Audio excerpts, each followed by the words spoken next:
Olá, amigos, sejam bem-vindos a mais um vídeo do meu canal. Eu sou o Lucas Knaip e vamos falar sobre o Campeonato Espanhol, a oitava rodada. Vai lembrar que eu deveria ter feito um da sétima rodada, só que o Campeonato Espanhol tá inventando rodadas no meio de semana, né? E assim, com isso eu tô perdendo um pouquinho do campeonato aqui para cobrir para vocês, mas de qualquer maneira, vamos cobrir a oitava rodada. Então, assim, só para passar aqui um pente fino nos resultados que aconteceram na sétima rodada, não vou adentrar no que aconteceu nos jogos, mas só falar quanto ficou os jogos, né? Valência e Osasuna 0-0, Sevilha e Real Valladolid 2-1, o Real Madrid contra o Alavés 3-2, Girona e Rayo Vallecano 0-0, Getafe e Barcelona 1-0 para o Barcelona, o Las Palmas contra o Betis, né? 1-1, o Vila Real 2-1 contra o Espanhol, o Atlético de Madrid 1-0 contra o Celta de Vigo. Mas, começando a oitava rodada, a gente teve o jogo entre Mallorca e Real Valladolid, pedindo, é claro, antes, deixe seu like, se inscreva no canal, compartilhe esse vídeo, deixe seu hype se puder, né?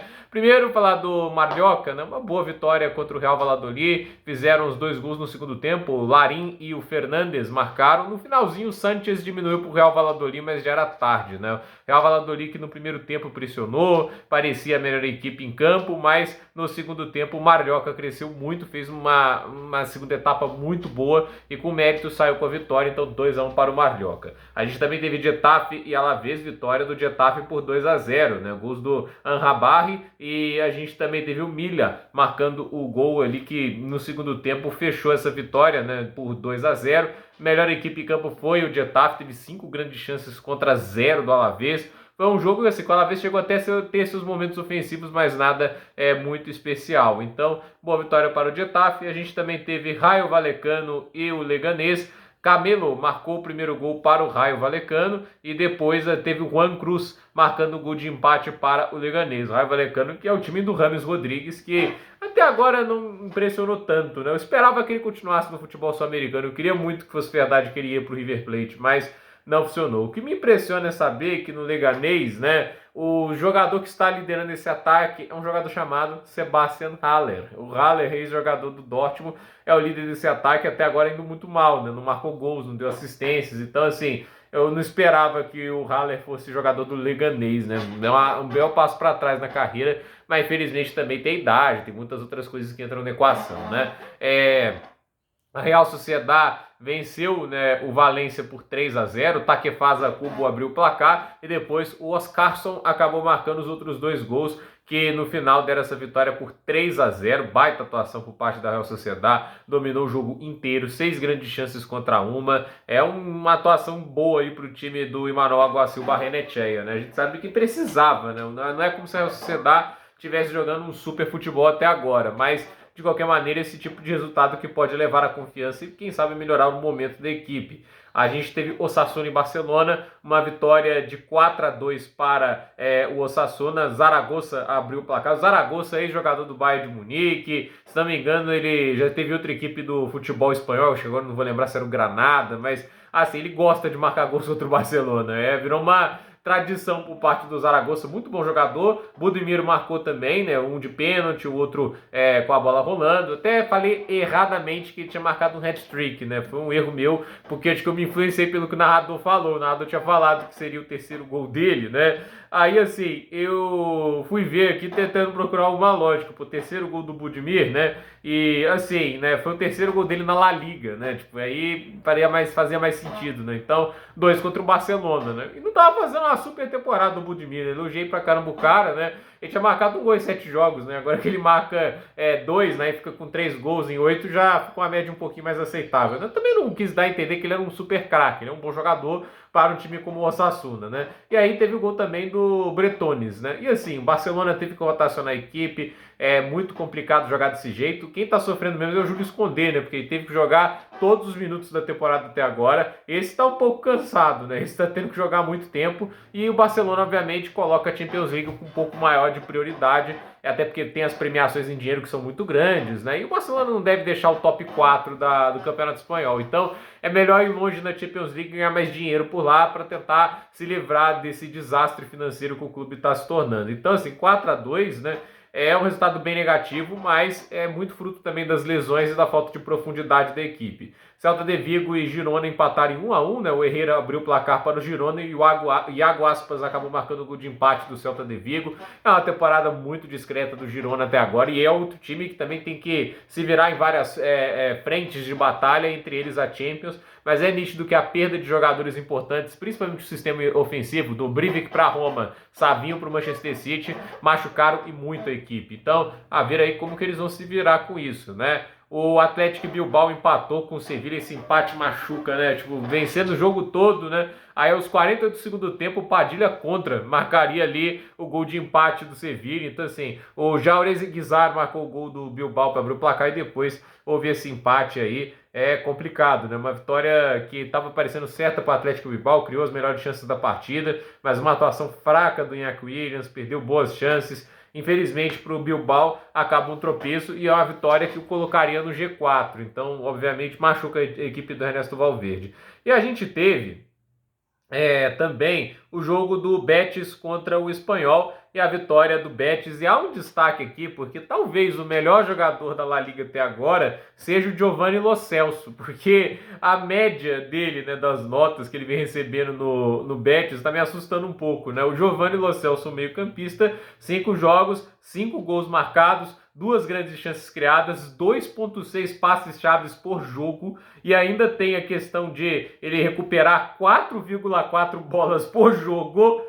Assim, só para vocês terem ideia, né? Ele vem ganhando 66% dos duelos pelo chão, isso dá uma média de 8,2 duelos pelo chão por jogo. Então, assim, o cara tá uma máquina, né? Tá participando no ataque, tá participando na defesa, tá participando na construção do jogo. Assim, já era para ele ter tido uma assistência, né? Inclusive, ele tá sendo um dos maiores criadores de expected assists, mas é aquele negócio, né? Tipo, o Vitor Roque tava com a pontaria descalibrada nos jogos atrás, né? Mas não deixa de ser incrível o que tem feito o Giovanni Lo Celso. Eu tô realmente chocado com os números que ele vem colocando, mas aí também, né, quando um técnico bom sabe utilizar o atleta, a gente vê a diferença sendo colocada, né, tipo, o Giovanni Lo Celso agora, sendo treinado pelo Manuel Pellegrini, a gente tá vendo esse impacto, e ele marcou o gol da vitória, né, 1-0 pro Betis contra o Espanhol. Assim, o Betis tá ali, né, tentando se recuperar. É um time que, se conseguir se ajustar certinho, se o Isco voltar, eu acredito que possa brigar pelo top 4, não duvido não. Então vamos ver o que o Betis apronta, mas há de se dizer que o Giovanni Lo Celso é um dos jogadores da temporada até agora pelo Campeonato Espanhol, né? Talvez o melhor momento da carreira do Lo Celso. A gente também tem o Atlético de Madrid, Real Madrid, né? Que jogo, né? O Atlético de Madrid, o Simeone é uma pedra no sapato do Carlo Ancelotti, né? Dá pra dizer isso, porque abre o placar, né? O Militão faz o gol que abre o placar e depois vai lá o Atlético de Madrid consegue buscar um empate aos 50 do segundo tempo com o Ángel Correia, né? Uma atuação apagadíssima por parte do Atlético de Madrid em vários aspectos, né? Óbvio, tem obviamente as vantagens de se defender bem, né? Tipo, até criou boas chances no jogo, né? Não é que o Real Madrid também tenha brilhado, né? Mas chega no final, acaba saindo esse tipo de gol, né? O Simeone tem essa áurea, né? Mas há de se dizer, o Julián Álvarez jogando pelo lado não foi legal, não está funcionando até agora essa ideia Julián Álvarez e Atlético de Madrid. É um pouco curioso para a gente falar isso, né? Mas pelo visto o sistema não está sendo benéfico a ele, né? Porque é o que a gente temia muito, né? Pelo menos eu, né? De que assim, ele está saindo de uma ideia de jogo que é completamente distinta do que ele tinha lá no Manchester City. Por isso que ir para o PSG parecia muito mais lógico. Luiz Henrique Guardiola vem futebol de uma maneira muito mais similar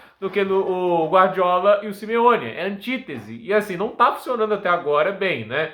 Óbvio, você pode falar que alguns jogadores encaixam melhor. O Conor Gallagher faz completo sentido com a ideia do Simeone de jogar bola. Ele tem as características. Ele é aquele meio campo bruto, é o cara que divide bolas, tá levando o cartão amarelo o tempo todo, né? Assim, né? Dessa vez até dá o crédito que foi o primeiro que ele recebeu na La Liga, né? Mas, há de se dizer, já marcou 2 gols, né? Não cria chances, né? Inclusive aqui você pode ver expected assists em 6 jogos, 0,1, né?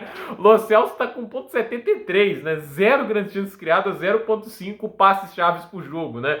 Não é a do Gallagher, né? Criar oportunidades, não é um passador, mas ele tem cumprido o trabalho dele de dar aquela intensidade na marcação, ele tem cumprido o papel até de ser um meia que consegue finalizar, ele tinha isso no Crystal Palace, então algumas coisas fazem sentido para as contratações do Atlético de Madrid, outras nem tanto, né? O Real Madrid, obviamente, sentiu a falta do Kylian Mbappé, né? Ele faz falta, né? tentaram ali voltar para o esquema do 4-4-2, achei interessante, mas assim, nitidamente não funcionou, porque assim, que é uma quebra do que vinha sendo feito nas últimas partidas. E por mais que o time tenha jogado dessa maneira a temporada passada, nitidamente ali não houve tanta sinergia e eficiência, né? E vale lembrar que mesmo na temporada passada o Atlético de Madrid já havia se adaptado bem a essa forma de jogar. E para encerrar a rodada, o Villarreal venceu o Las Palmas por 3-1, quer dizer, assim, Nicolas Pepe abriu o placar, aí depois a gente teve o Fábio Silva empatando, o Baena perdeu um pênalti pro Villarreal, mas o Tieno Barri, com assistência do Alejandro Baena, marcou o gol que estava dando a vitória por 2-1, e o Alejandro Baena, que havia perdido o pênalti, deu assistência pro segundo gol,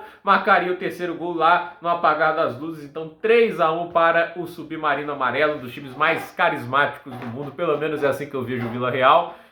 A campanha de títulos dele da Europa League foi uma das que eu mais gostei. Tipo assim, eu sempre gostei muito do Submarino Amarelo. Eu tinha a tradição de fazer modo carreira de FIFA com o Villarreal, né?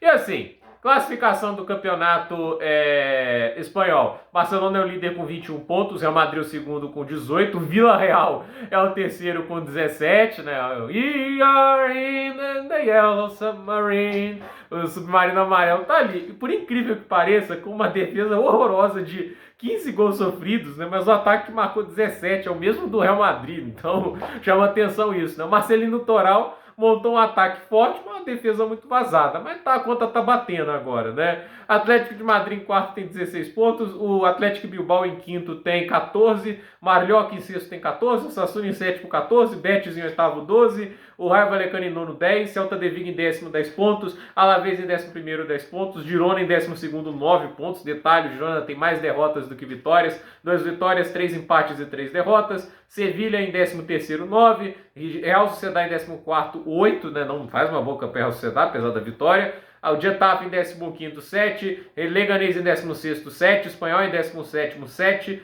Valência em 18º, 5, Real Valladolid em 19º, 5, Las Palmas em último colocado com apenas 3 pontos marcados. A artilharia do Campeonato Espanhol é de Robert Lewandowski com 7 gols. Ayoze Pérez tem 6, Giovanni Lo Celso tem 5. A gente tem Lamine Yamal com 5 assistências. Alejandro Baena tem 5, Vinícius Júnior tem 4. Gols mais assistências, Lewandowski tem 9, Lamine Yamal tem 9, Rafinha tem 7. Então, basicamente, esses são os dados de jogadores, de times. Melhor ataque é o Barcelona com 25 gols, Real Madrid 17, Villarreal 17. Melhores defesas, Atlético de Madrid 4, Real Madrid 6, Getafe 6, né?